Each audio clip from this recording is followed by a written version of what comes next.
like making some serious money. So at the end of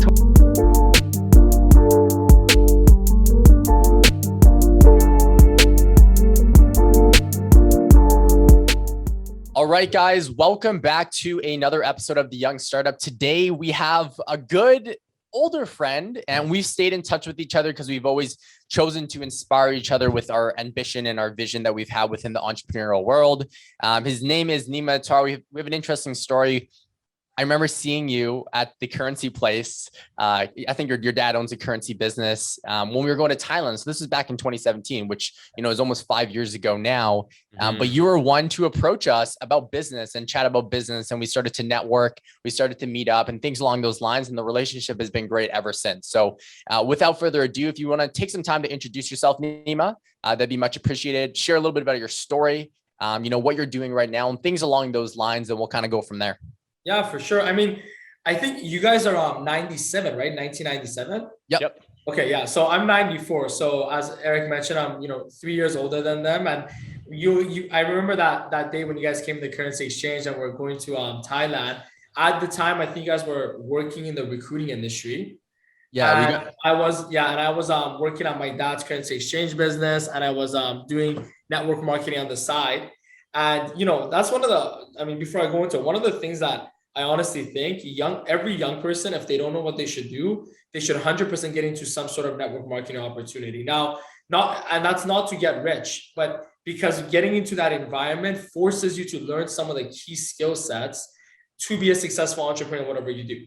And if I wasn't in that opportunity at that time, maybe I wouldn't have had the motivation to talk to you guys and connect with you guys. But Very because true. of that, we ended up, having a meeting with each other about it and kind of moving forward. So that's just an interesting little snippet there. But I got started in entrepreneurship in 2014.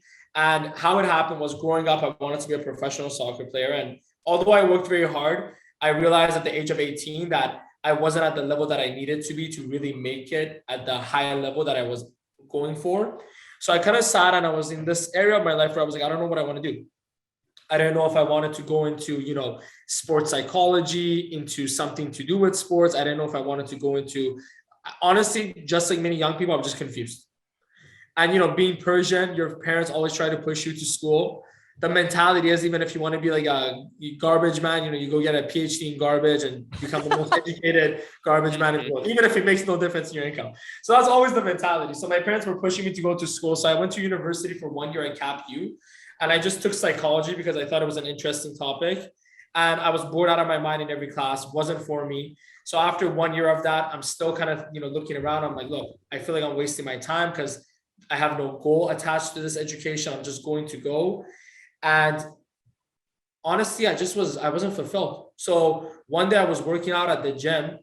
And it's funny because I feel like this is where the law of attraction kicks in. Anytime you have a constant thought that you're obsessed with, you end up getting an answer to it at some point.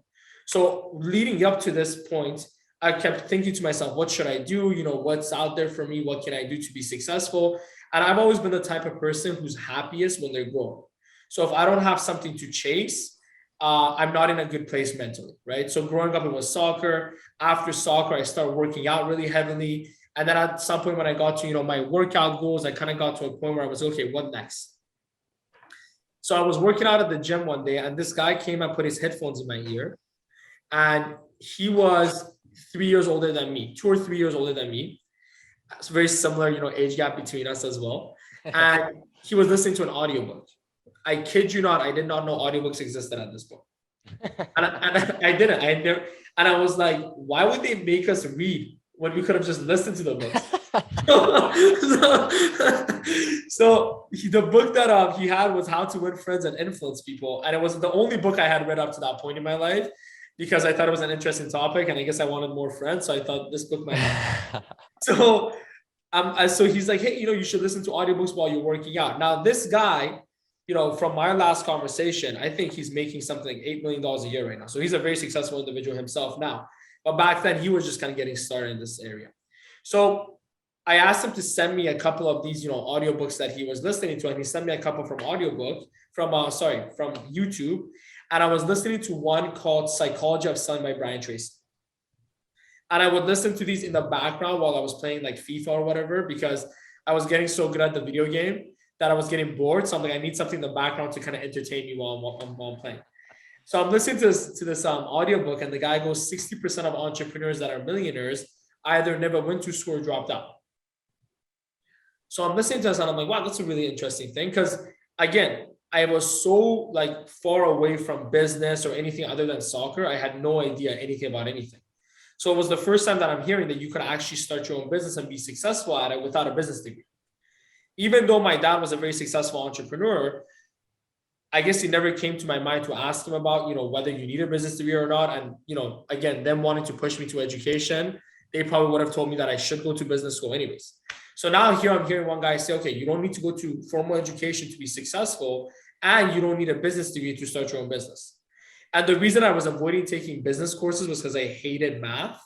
So I wanted to avoid stats and accounting. So I'm like, there's no way I want to go into that direction at all. So once I heard that, I'm like, okay, so this might be something for me. And then in the next chapter of that same book, he said, if you read an hour a day in your chosen field, you'll be an expert in that field within 3 years and a world-renowned expert within 7 years. So I went, okay, not only can I be successful without going through formal education, but I can get the knowledge through books. So right then I made a decision, I'm dropping out of school. And one of the traits that I've always had since I was young, that later on I realized that, all successful leaders need to have, is you got to make decisions quickly and change them slowly. And that's a big decision you're making, right? Because you got to understand, again, the community that you're in is all pushing towards education. All of a sudden now you made a decision that you're going to go a complete opposite direction. So I made that decision, and obviously my family was not supportive at all about it, because your parents think that if you don't go to school, you're going to probably go sell drugs or be homeless, right? They're not thinking, this is going to be a productive young man who's going to go and read books and start a business. They're thinking the worst case scenario. So I understand where parents come from when they have concerns about this. And I understood where my parents' concern came from. So I made a point of making sure that I was very disciplined and they could see that. So that worry would go away. But essentially, I started reading 1 hour a day, and I didn't have a field because I didn't have any business that I was doing. So I just started, picking up books on success, mindset, finance, whatever I could come across. At the same time, I started working on my dad's currency exchange, because I'm like, well, I'm not going to school. I'm not going to just sit around at home all day. So I'll go work at the currency exchange to hopefully get some business experience. And I'm going to read some books on the side to get the knowledge. Pretty quickly, I realized that I'm just an employee. Yep. So 6 months into it, I'm like, look, I'm just a teller.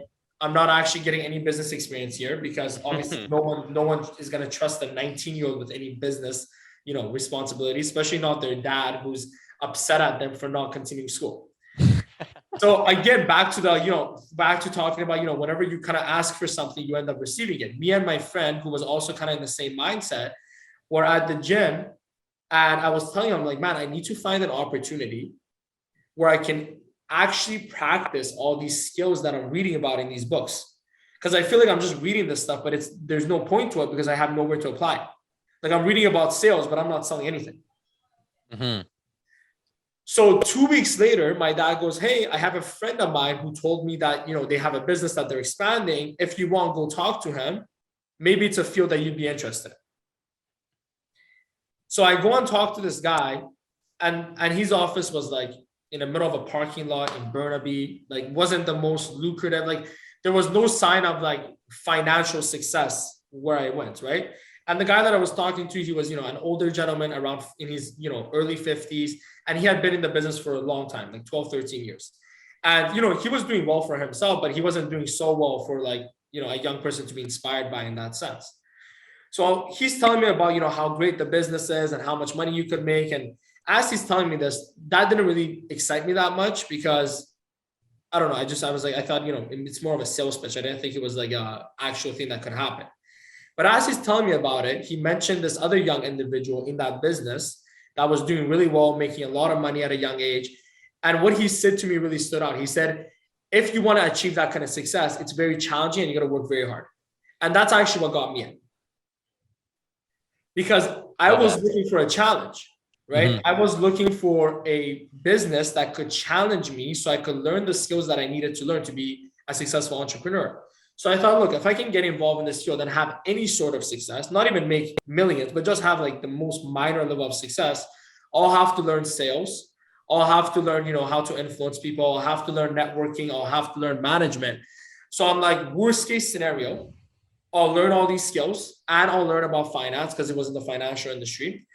Best case scenario, what this guy is saying ends up being true, and I end up getting rich doing this as well. And again, leaders make decisions quickly, they change them slowly. So in that first meeting, I paid the registration fee to get on board with the organization. And he told me they have this convention happening in Vegas. And I had never been to Vegas at this point in my life, because at that meeting, I had literally turned 20 2 days prior to the meeting. Right? So I'd never been to Vegas. And he's like, yeah, we have this convention happening. There's a convention fee of $270. And I had a credit card with $1,000 limit. And I think that, the registration fee took me like right around the $300 limit. So I'm like, I got $270 left. Let's put on the Vegas convention too. And by the way, this is the first time I'm ever meeting this person, the first, encounter I have. But again, make decisions quickly, change them slowly. I like that. When I go home, my dad's like, oh, how was the meeting? I'm like, I started my own business. Like, what do you mean you started your own? Like, what? Anyways, they were very confused. I was still very confused about it. But that was probably the best decision I could have made at that time. Because although in that 2 years of me being in that business, I didn't make much money, right? I think I made a total of like $30,000 in 2 years. And the sad part about that is that I was working 7 days a week, 12 hours a day. So I was actually working my butt off, but I just wasn't getting any results because I sucked. The environment kind of sucked. I had no leadership at that, organization. But it was a great experience because it exposed me to entrepreneurship at the ground roots. And it put me in a situation where I had to master those skills to get any sort of results. Mm-hmm. Right? Because that particular environment wasn't the most, success-oriented environment. The guy that brought me into the business had been in business for maybe 12 years and he was making like $6,000, $7,000 a month. So I didn't have really great mentorship there. So I kind of really was thrown into like the deep end by myself and had to kind of figure it out. Absolutely. So anyways, after 2 years of that grind, I kind of was like, okay, like if it was going to work out, something would give in at some point. So I kind of took a step away. And for 1 year, I kind of just had a combination of trying different businesses and living my life a little bit, because I was so obsessed with that business for 2 years, emotionally and time-wise, that I had completely depleted myself of any sort of experience in terms of a young person. I wasn't talking to any girls. I wasn't going to any parties. Like I was just like all in the business. So for that year that came after it, which was around the same time that we met each other, because I left that business around 2016. And I think we met around 2017, like early 2017. Yep. Yeah. So that was kind of a point where I was experiencing a little bit more balance in my life, but also I was doing like crypto trading. I was doing like Forex trading. I was like doing a little bit of an e-commerce business. I got into that network marketing opportunity. And again, even getting into that opportunity, it wasn't like, oh, I'm going to get rich doing this. It was more like, I'm going to get around some high achieving people, because the people that I was going to learn from in that opportunity were doing very well, especially for their age and everything. So I'm like, look, if I can just get around these people, it's going to put me in that wavelength that I need to be in to achieve success. And here I am at the age of, 23 this is back in 2018, right? At late 2017, early 2018. And my goal at the age of 19 was to make $1 million a year by 2021, right? So here I am at that point, and I'm nowhere near that level of success. I'm barely making, $3,000 a month, working at my dad's currency exchange and doing some other side stuff. And I've been working my butt off since I was, I've been hustling. Maybe it wasn't the best vehicles that I was in, but I was working my ass off, but wasn't getting much results for it. Mm-hmm. So now here's why I'm sharing that, because it's so easy to give up when you seem so far away from your goal, right? Because imagine this is late 2017, early 2018. My goal is to make $1 million a year in 2021, and I'm barely making $3,000 a month. So it's like, it feels like you're so far away. It's like, what's the point? Yeah. But again, I didn't give up on my goal. Every morning I would still write down, hey, make $1 million a year by 2021. I still kept going at it. And one day I'm listening to this Ty Lopez video with Tom Billio. It was a podcast that it was doing with Tom Billio. Whatever your people's opinion is of Ty Lopez, he's a very successful person. So whether you think, he's good at what he does in terms of, benefiting people or not, I don't know. I've never taken any of his courses. I've never done any sort of like business thing with him, but he's someone who's gotten a lot of attention and who seems to have a lot of success. So he must be doing something right. So I'm listening to this podcast of his, and he says, in your 20s, stop trying to chase millions and instead chase mentors that are making millions. Ooh. And even though I understood that, I kind of thought about it. I'm like, you know what? I keep chasing these opportunities to hustle, man. But who around me is actually making $1 million a year at a young age that I could learn from? Mm-hmm. So that's what got me kind of thinking. So my current mentor, when I met him, it was around January, February of 2018, and he was making around $1 million a year at the age of 32. So at the time, before I had reached out to him, that's the only person I could think of who had the level of success that I wanted to have at a relatively young age. So I sent him a message. I went to see him, and he was doing the same business that I did in 2014 to 2016 that I had no success in. But the thing is, he was doing it in a completely different way. But at the time when I went to meet him, I had no idea that was the case. I thought everyone just does it the same way. Mm-hmm. But instead of being closed-minded and thinking, well, what does he have to, tell me? I already did that thing. It didn't work out. Instead of being that kind of person, I'm like, what do I have to lose from going and meeting this person and seeing what I can learn from him? Because obviously he's done something right that I wasn't doing to have the success that I didn't have. Mm-hmm. So I went to the meeting and I made a decision to get back in the business, in that same business, but now working with him in his system. And I think you guys, we were in touch together around that time still. Now, because of the little success I had in the first time around doing it, I didn't have as much confidence going back into it again. So I started part-time. So I was working at the currency exchange 9 to 5. I was doing it in the evenings and on weekends. First 6 months doing it part-time, I made $50,000. Now that might not sound like a lot of money, but from a guy who was barely making $3,000 a month full-time to making like $7,000, $8,000 a month part-time, at 23, I was like, okay, I was pretty blown away. So I'm like, this is dope. So I went full-time in September of 2018. I went full-time because I started in March of 2018. By September 2018, I went full-time. My first year full-time, I made $120,000. And I think that's around the time you guys came and, I helped you guys with some of your investments. And then I continued that. Now, fast forward, and then I'm going to finish my story around here so you guys can ask me questions. But because I know you guys are like, dude, when is this guy going to take a breather? No, I love this story. No, I love it. I love it, man. I love this. But fast forward to January 2020. Now I've been in the business for around 2 years at that time. And I'm still making around $10,000, $15,000 a month. Which again, for a 24, 25-year-old is not a bad amount of money to make. But the thing is that my goal was to make $1 million a year by 2021. So now I'm 1 year away from my, target number, and I'm only making $10,000, $15,000. So again, a little bit of the doubts kick in.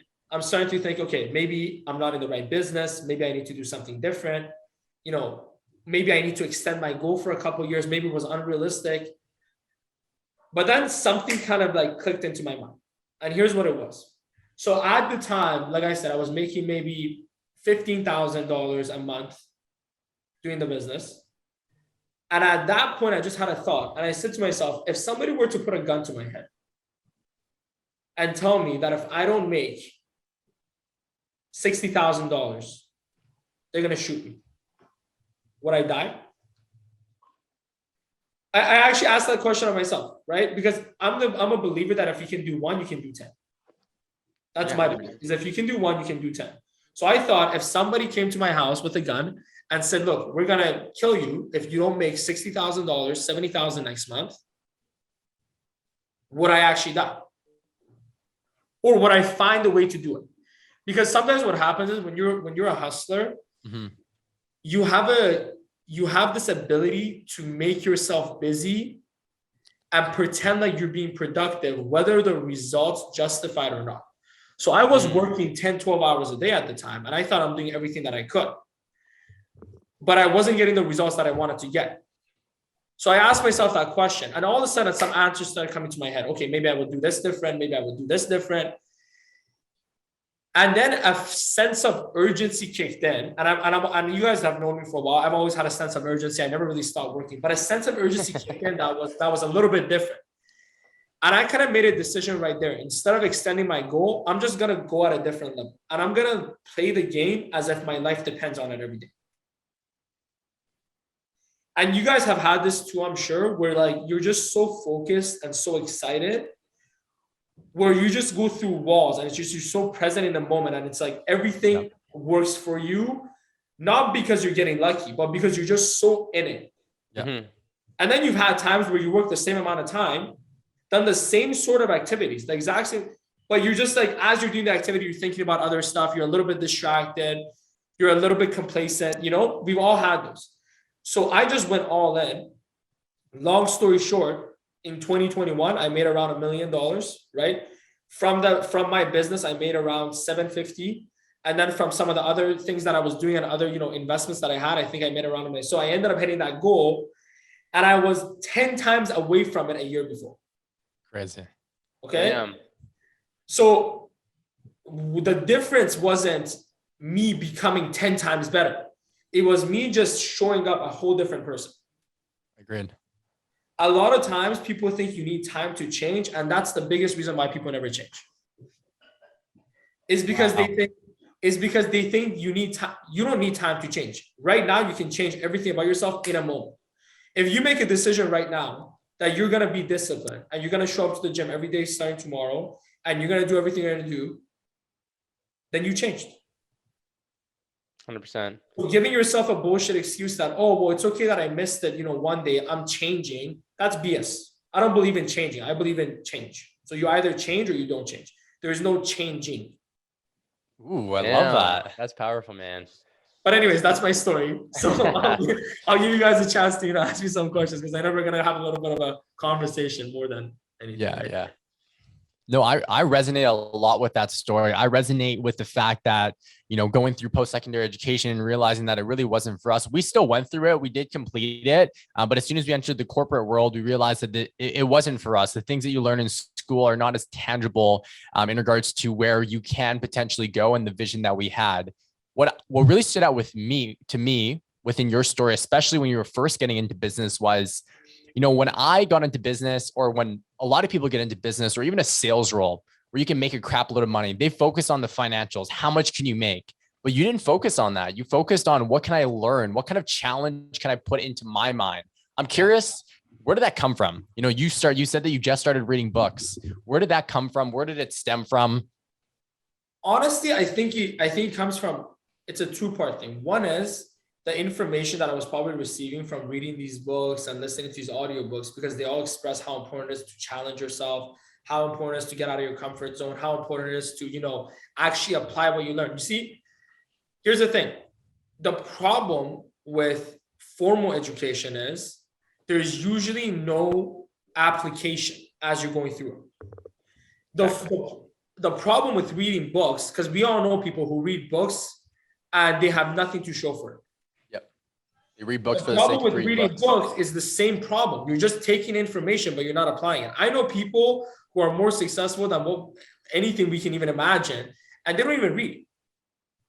They get information from other sources, but it's not. So we sometimes think that, okay, success, personal development equals reading books or listening to audiobooks or listening to podcasts. No offense, but that's complete bullshit. Those things are meant to be a source of information that you apply, and the application equals the personal development. Because once you apply it, you either fail or you succeed. Once you analyze why you succeed or why you failed, and you learn from it, now you've actually learned. Mm-hmm. Learning is not taking information, right? So for me, because I can't remember what my exact thinking process was back then, but it probably was a combination of what I was reading and also my own common sense. My biggest strength, if there's one thing that I've always been strong in since I was a kid, is common sense. I don't know what portion of intelligence you put that in, but common sense, I was always very, very strong in. Like even when I was very, very young and people were telling me, oh, you can't be a professional soccer player, they'd be like, it's 1 in a million. And I would literally look at them straight in the face when I was 6 years old, by the way. And I'd be like, okay, so you're telling me 999,000 other kids aren't going to make it. What does that mean to me? Now, you could say I'm cocky, which probably I definitely was. But at the same time, it was actually a very logical way to think about it.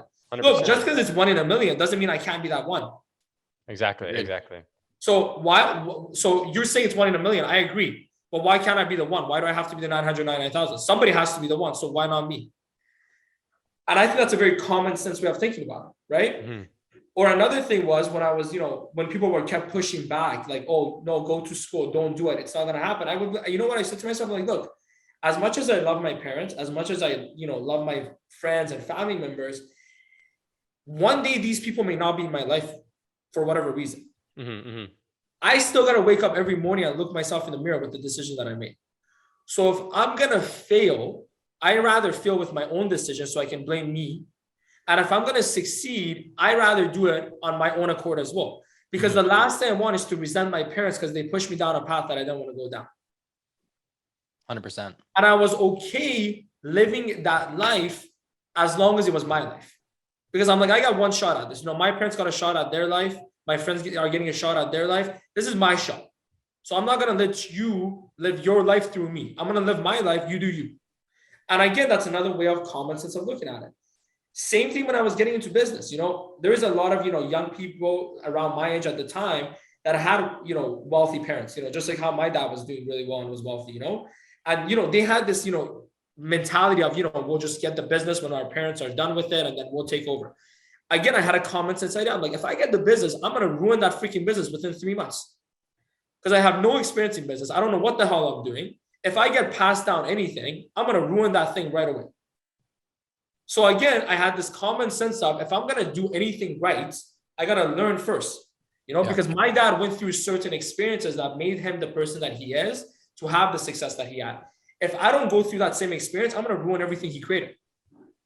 100%. And I'm not going to create anything for myself. So again, it was a little bit of common sense with all the knowledge and information I was getting through those books and everything. I love that.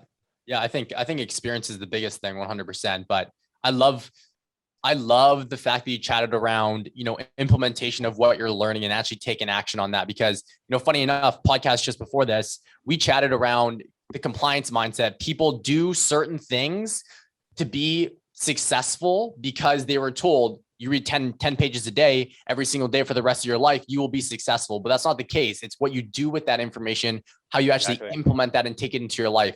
You're chatting about another one that's horrible, waking up at 5:30 a.m. Yeah, exactly. I hate it. Doesn't work. I almost died one time, because I was driving the highway and I fell asleep on the highway and I crashed into 2 cars in front of me. I'm not joking. This actually happened. Dude, you got to figure out what works for you. Exactly. As long as you're fresh and enthusiastic in the time you're working, do it. Some people can wake up at 5 a.m. and can go on 4 hours of sleep. God bless them. Respect to you. Go kill it. Other people need a full 8 hours of sleep. And both of those people can be billionaires and both of them can kick each other's butts in competition. It's about what you do when you're awake. Yeah, exactly. So all this stuff that you learn is just what worked for that person. You try it. You should 100% try it and see if it works for you. For some people, it works. For some people, it doesn't. If I wake up earlier than 6 a.m., I'm having a terrible day, dude. Because if I don't get enough sleep, I'm grumpy. I'm like not enthusiastic. Like it's not the mentality I got to be in. So for me, 6 a.m. to 7 a.m. is a great wake up zone. Yep. Also, because of my type of business, I got to be up, later till 10, 10:30, 11 sometimes. So it doesn't work for me to sleep at 8 p.m. and wake up at 4 a.m. Yeah. 100%. Exactly. And just one more thing, because since we're talking about the application, one of the other things that I noticed with a lot of young people is they're waiting for the perfect opportunity. And I can't wait for you to get it so you can ruin it and then see why you made such a big mistake. Because I love that. Because here's the thing, opportunities are going to come. But if you're ready to take it, that's when it matters. Mm-hmm. It's like the athlete who waits for the scout who shows up to the game. And it's like, well, when the scout shows up, I'll start playing good. No. You play good every single day of your life so that one time the scout comes, you don't fuck it up. I don't know if we're allowed to swear on here, but you guys can probably bleep it out. But the point is that for me, I was like, look, I got to just become as good as possible at all the skills and all the mindsets. So when the right thing comes, I'm ready to take it. Yeah.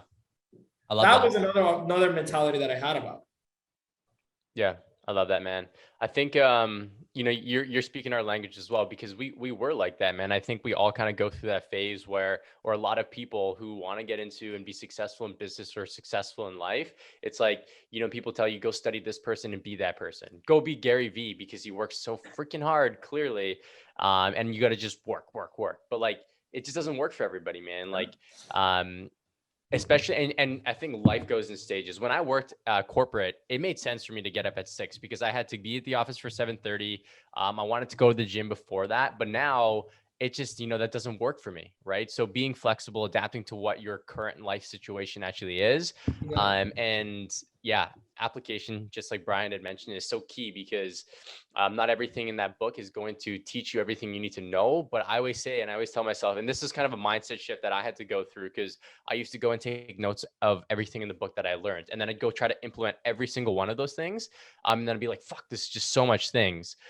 For me, if I can take one thing that will impact me positively from that book, you know, I might have to try 5 different things from it. But if I can take one thing from that book and walk away from it, and it has benefited me in some form or fashion, that's a win for me. And I used to be so hard on myself because I'm like, fuck, I learned so much in this book, but I'm not implementing it all. This isn't working, all that kind of stuff. But we can't be perfect. We can't all be perfect. And, you know, yes, us as humans, we are sponges. We like to learn, but you know, there's always going to be a path of least resistance and a path of resistance, right? And I always go down this because you know, you want to work smarter, not harder at the end of the day. I think a lot of people tend to go this way because they try to be perfect. Yeah, and I mean, I don't know if it's because they're trying to be perfect or what it is, but honestly, I just think most people are bad at making decisions. Exactly.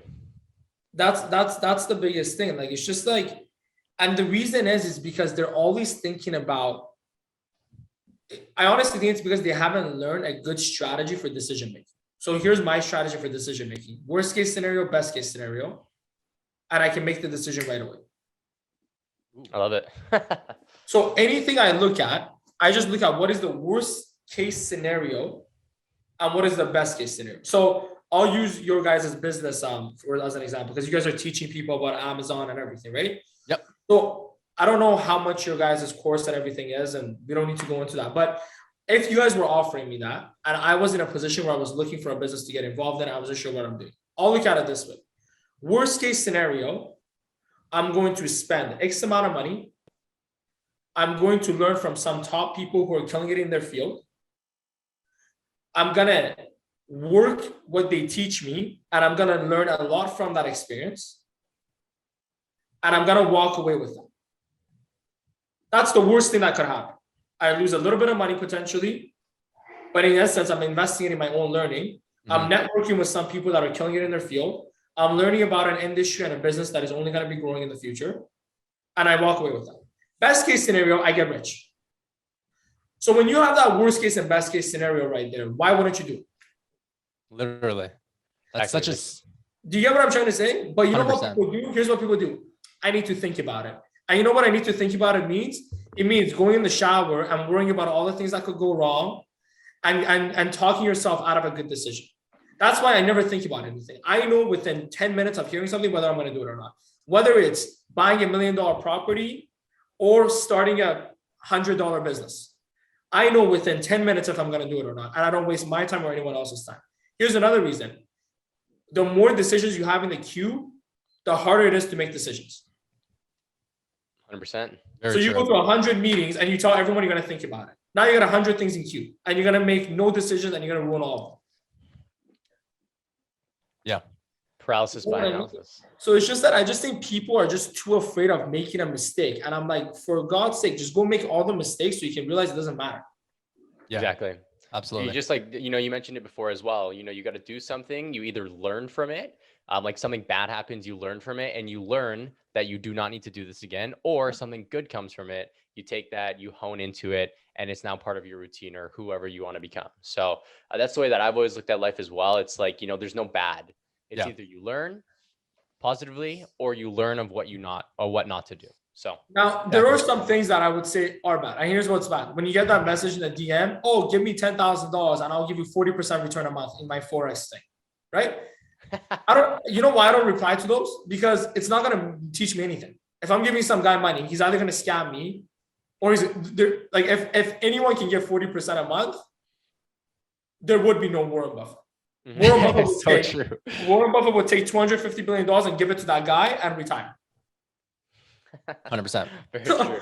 But So like, true. if somebody's coming and giving you something for nothing or for something for just money, you should definitely think about that. But if they're actually going to give you a learning experience from it, I'm not talking about buying material. Obviously, when you're buying stuff, you're only paying and getting something. But I'm talking about like opportunity. Yeah, the best currency is knowledge. It's a wealth of knowledge, because as soon as you evolved and adapt to knowledge, you develop skill sets that can be profitable in some form or some shape or form within a business, within your personal life, within your relationships down the road. So I love how you approach that, because what Eric said similarly, there's always a good from a bad. And if you look at it like that, yes, you could potentially lose money, but you can also walk away from a lot of knowledge that you can implement to something else that could be profitable down the road. Here's the thing though, even if you lose money, you know what you gain? Ability to make decisions. Yeah. There we go. I'm telling you this right now because we're all in sales in one way or another, right? The thing that I see most common in average people or people that fail is their ability to make a decision.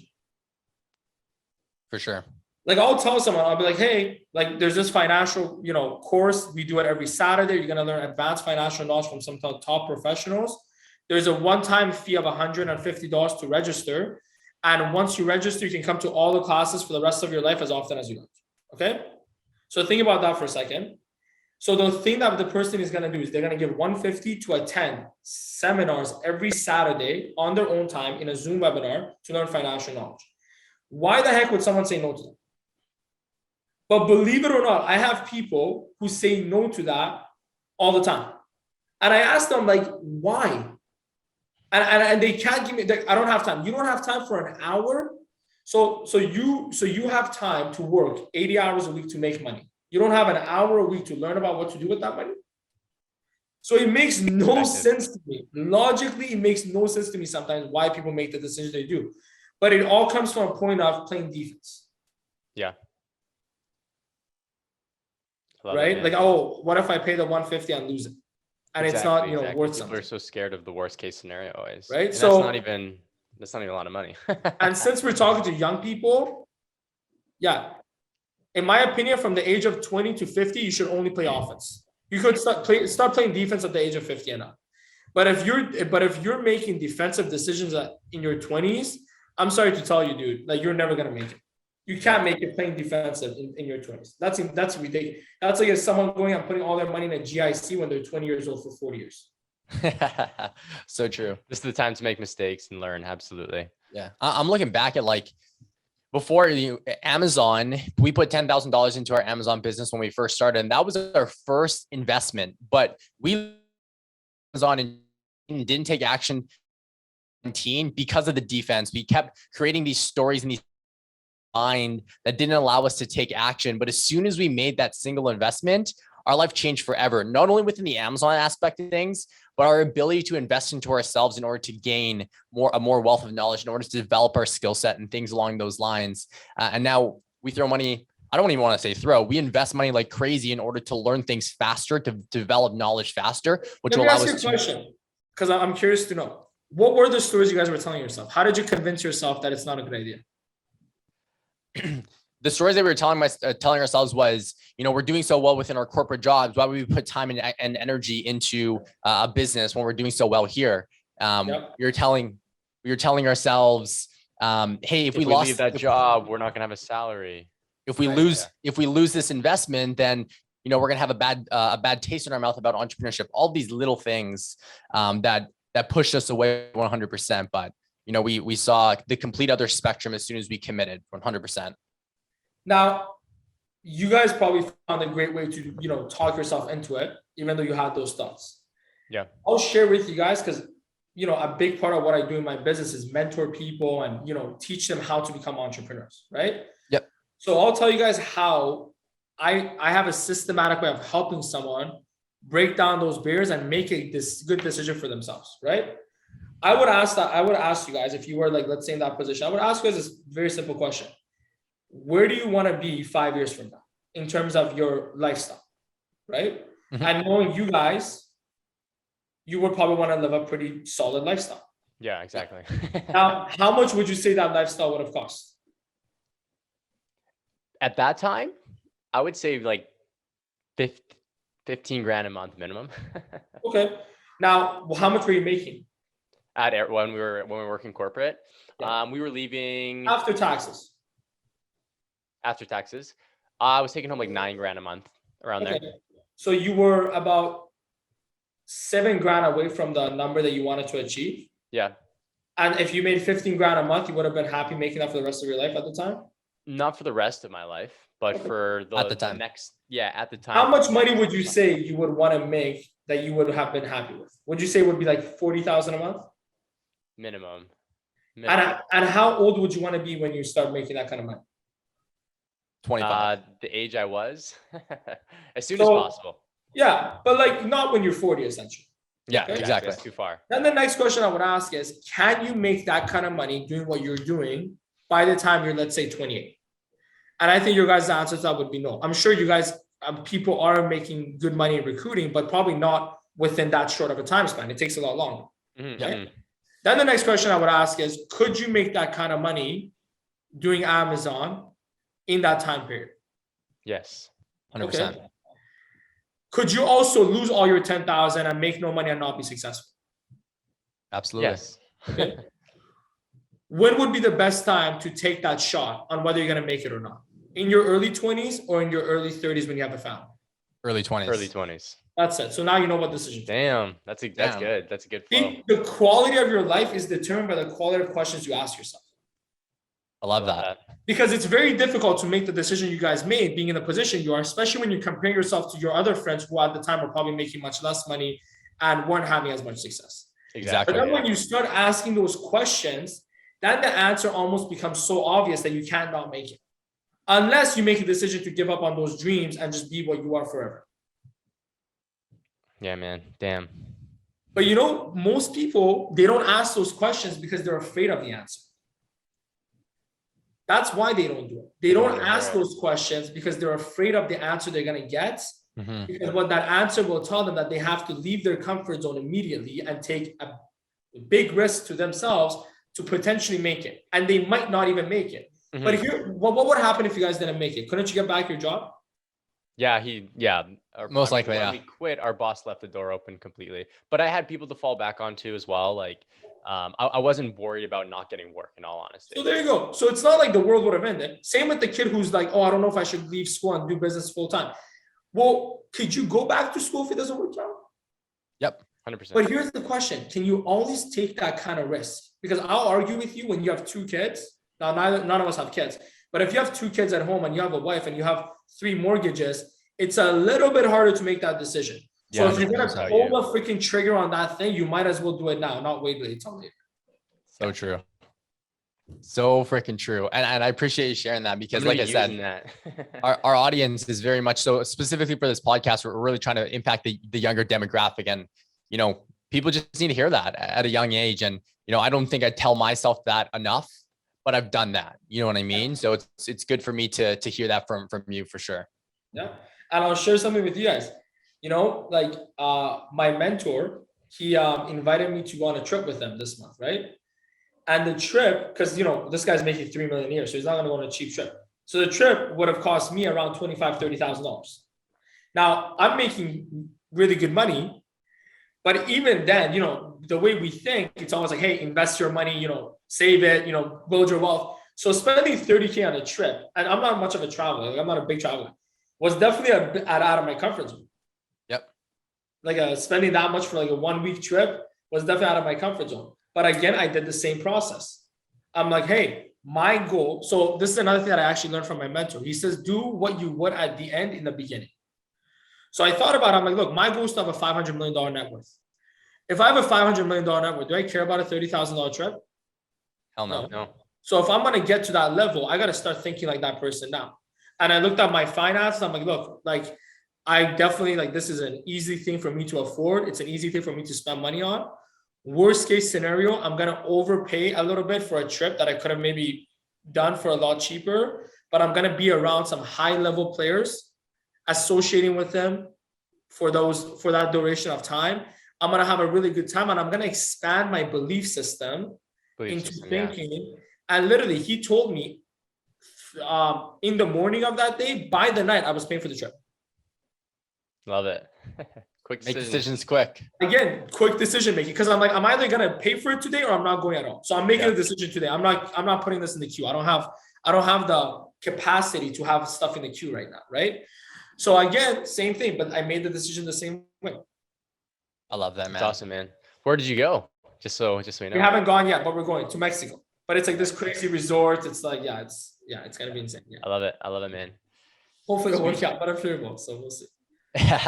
No, I love think belief system's huge. It's just like, I always like to visualize me driving, cars that I want, or living in places. I used to go on drives through the hills of Port Moody where, all those beautiful homes that look over like the beautiful forest. And now I would drive down Port Moody to see all the homes on the water because it's all about leveling up, right? I used to read, I read a book, I forgot what it was, but they said, go test drive the cars that you want to own so that you can feel what it feels like.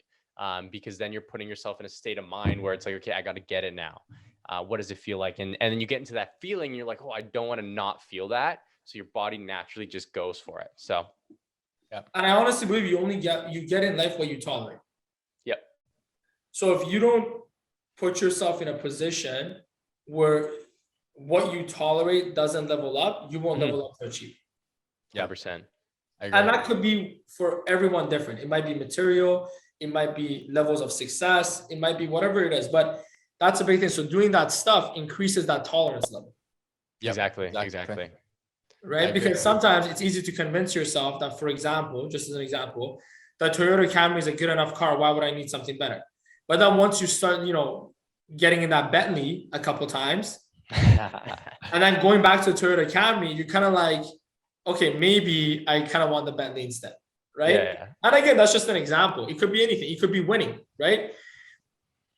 If you're used to losing all the time and you've never won and never tasted victory, you might think, well, it's not too bad. I'm finishing second, third, fourth, fifth. What's the big deal? But once you win and you taste that thing, and my favorite part when someone wins for the first time is watch them lose again right after. Because that almost always happens. Whenever you win, you get a little bit complacent, thinking now you're going to win. And then when they lose, and then you see the look on their face. And that's how you know whether they're going to win again or lose. Because some people don't win, and then they'll lose and they'll be like, oh, I just got lucky.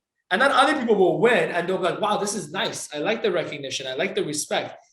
I don't want to lose ever again. And then they lose and then they feel the pain of that. And then they never lose again after that. Yeah. They reflect and they reflect on what could have changed in order to get success again. And then they create new levels for themselves. Every single time they have a level, they're looking at their next level so that momentum is always on an upward climb. I think it's so important because momentum, especially as simple as losing once, can kill your momentum to the point where it takes a while to rebuild and go back up. So reflection and decision-making, I think what it comes down to is decision-making is really a huge component in that. And look, sometimes we need to go through that to learn the value of winning, to cherish it. Yeah, I agree. Like I always finish number one, like in all our contests and everything. And it's because I know what it feels like to lose, and I'm not willing to feel that way again. One of the things that I do really well, I take emotional snapshots.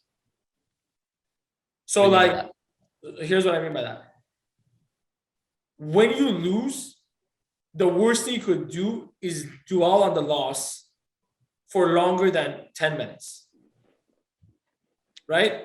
When you lose, you analyze why you lost, and then you make a plan on what you're going to do different to make sure you win, and then you move on from the loss. It's over. You're never going to go back there. However, there's one key component. You got to remember how it felt. So I make sure it hurts. I make sure it hurts. As I said, I mentor one of the guys that I mentor. This guy is absolutely killing it. His first year in business, he made 200,000 at the age of 24, 25, right? Fuck yeah. Now here's the thing. When he was first starting with me, he kept finishing number 2 in these contests to another guy that was on a different team. And one time he finished number 2 and I was just pissed off. That month I had also finished number 2 after months of being number. So I was already pissed off at myself, but also I was pissed off at him for being number 2 all the time. So I gave him a call. I'm like, dude, I'm not getting off this phone until I hear a teardrop. Like, I need to know that you're hurt by losing. And now some people are like, this guy's a psychopath, he's crazy. But look, winning is not nice, right? And losing is definitely not nice. So, if I'm gonna help someone win, I'm gonna be very sure. I'm like, dude, I'm not leaving until I know you're upset about losing. And I made sure he felt the pain. He's never been number 2 since that month. He's been number 1 ever. Him and I have been number 1 for 12 months in a row now since that call. Because I'm like, I'm gonna stay on this call until I hear a freaking tear drop, because I need to know that you understand how bad it is and how painful it is that you lost. Because right now, because he was tolerating number 2. So I'm like, it's enough, man. Enough of this number 2 shit. Exactly.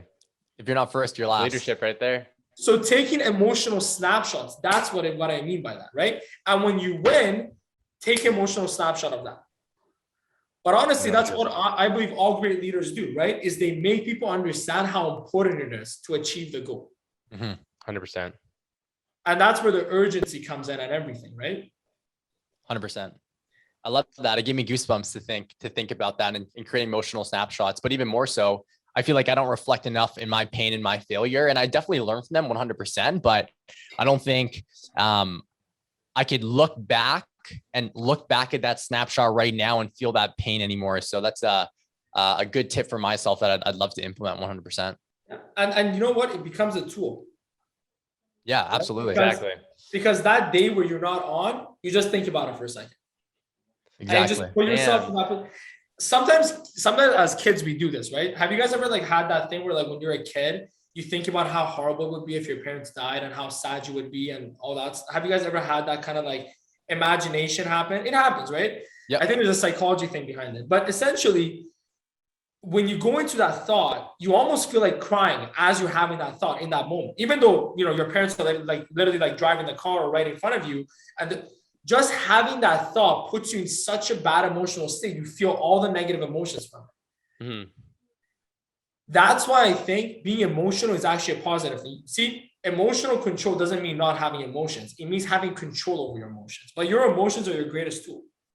100%. And that's what I click into all the time. Like if you guys ever do anything with me, I don't care if it's a video game or if it's a business thing. If I'm losing, like I get pissed. I'm a sore loser and I have no problem saying it. I've had friends of mine that have been stuck at my house from 7 p.m. till 3 a.m. because I had to beat them at a video game before they left. I love that, man. They don't even play video games and stuff with me anymore. They don't play like any games. Like, dude, if we start and we win, it's the worst decision we made because we're not able to leave the place until you win. But it's because for me, I just can't tolerate that. And I make sure I remember how it feels. And it just leaves a bad taste in my mouth. You know what I mean? Mm-hmm. But remembering that bad taste sometimes is a good thing. I agree. For sure. Same thing with like when you want to skip the gym. Just why don't you think about one time when you were at the beach and you saw some guy with a six-pack that was getting all the attention and you looked down and you didn't have the body that you wanted. And remember how that felt and tell me if you don't go to the gym right away. It is so true, man. True. You start. The worst is when you see friends that are ripped or like, summer comes along, they've never had the six pack and then all of a sudden they show up with the six pack. I'm like, fuck, man, like what happened? And by the way, some people don't care about that, but if you're in a position where that affected you, let's say, and by the way, you're happy for them, but it's like you're affected because you're like, why don't I have a nice body? Yeah. And that affects you. Remember how that affected you. Remember that feeling. And if you don't care about that, that's fine. You don't even have to think about it. But the things that you care about, you got to make sure you have some sort of emotional attachment to it if you're going to be very disciplined with it and stick to it. Very true. I agree. So that's why I think it's good to remember when you were broke. It's good to remember because sometimes like when it's been a while since you've been broke, you forget what it was like when you like were like at the, at the register and you're like, I hope it's not a decline. Or like you already are making up the excuse for when the decline hits, like why you got declined. Remembering those moments is a very, very powerful thing. I agree. Yeah, going back in them. Like you said, you're building a tool set or a set of tools that you can just reflect on in order to make that next push you over that next challenge, get you to that next peak. Super powerful for sure. And by the way, different things work for different people. Agreed. Exactly. For me, whatever motivates me that day is good enough. Like day by day, we get better and better. Well, sometimes some people like make motivation this like thing, like this spiritual thing, like, oh, I only want to be motivated by, fulfilling my purpose or by doing, and it's like sometimes you just gotta get motivated by just proving some asshole wrong. Like that's like sometimes you just gotta wake up and like, today I'm gonna work my butt off because I remember that kid in middle school told me this shit. So for me, I have like 100 buttons that I can press. And then there's like 4 buttons that are like the emergency buttons. It's like only hit at emergency, because you hit that button, no one can talk to you for the next 6 hours and you're going to go all in. Right. So like every human being has to find their buttons, because the difference between an employee and an entrepreneur is entrepreneurs find their own buttons and click them. Employees have someone else create a button for them and press it for them. Ooh, that's a great analogy. Because it's like an emotional storage bank. Exactly. Because the only difference between an employee and an entrepreneur is one person needs someone to motivate them. The other one can motivate themselves. That's it. Very Love true. it. Love it, man. Well, this has been a great conversation. We're a little bit over, but damn, man, it's always a pleasure chatting with you, because you always have this, just the way you present yourself, man. It's just so inspiring. And obviously you've done a lot of big things, and it's been a while since we last chatted, and I'm not surprised that you hit your goal for 2021. I'm not at all. I always see the rankings and I see you up there, bro. So good on you, man. It's really good to reconnect. And I think this is going to be very inspiring for our audience, especially the younger people who need a little kick in the butt and always, dwindle on their losses and failures and everything like that. So been a pleasure, man. Great to chat with you, and hope you have a good rest of your day. I appreciate it, my friend. That means a lot. And I'm so proud of you guys as well. You guys are absolutely killing it. And, we got to catch up sometime outside of this podcast environment, but you guys are absolutely amazing things. And I can't wait to see what you guys do more of. And I'm great that, we've stayed in touch since that little meeting that we had back in 2016, 2017. 5 years ago, man. Yeah, crazy. Time flies. But there's certain things that stick out with certain people, and those little things keep you connected forever. Even though we don't hang out every single day, we're always, in our back pockets, and we can rely on each other. So I appreciate 100%. You. Yeah, 100%. And if you guys ever need anything, I'm there to help. And, I really appreciate you guys. And I'm looking forward to seeing what else you guys do in the upcoming future. Absolutely, man. Absolutely. See you guys later. Bye-bye. See you later, boss. See you. Bye.